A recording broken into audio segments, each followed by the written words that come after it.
มาหมดแล้วปลาคอใหญ่มาหมดแล้วมีเสียงดีเลย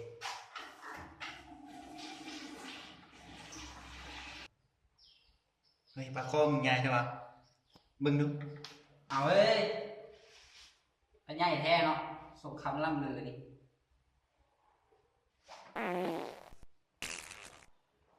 ไอ้มึงไปขี้เลยบ่ไปก็ว่าติ๊กเปียกนี่นะถ้าเป็นตัวเดียวเลยโอ้แล้ว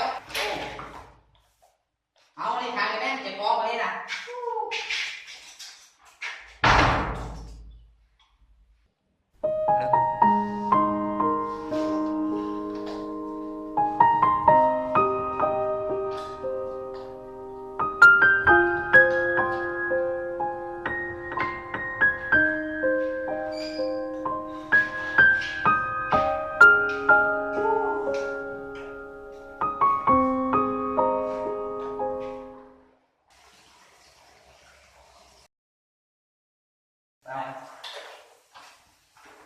กินน้ำอ่ะ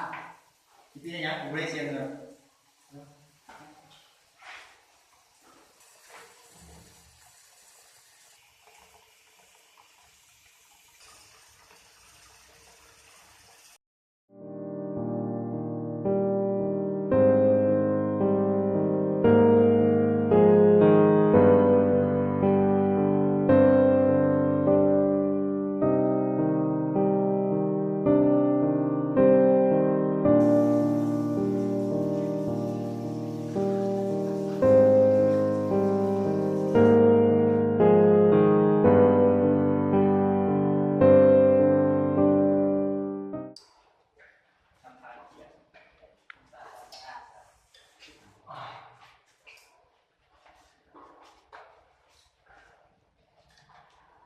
รอไป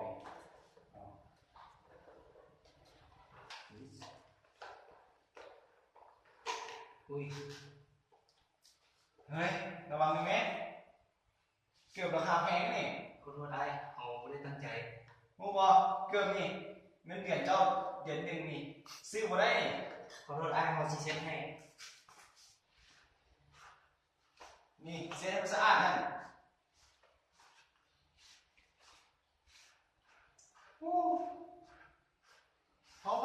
พอเดี๋ยวไอ้น้องเซ็ตให้ขอโทษแล้วแต่ไอ้น้องเซ็ตให้พอเบิ้งฉันน่าเห็นระวังเลยเด้อมึงบอกเกือบราคาแพงนี่ฉันน่ากับคนหูแน่หูจักแน่โอเค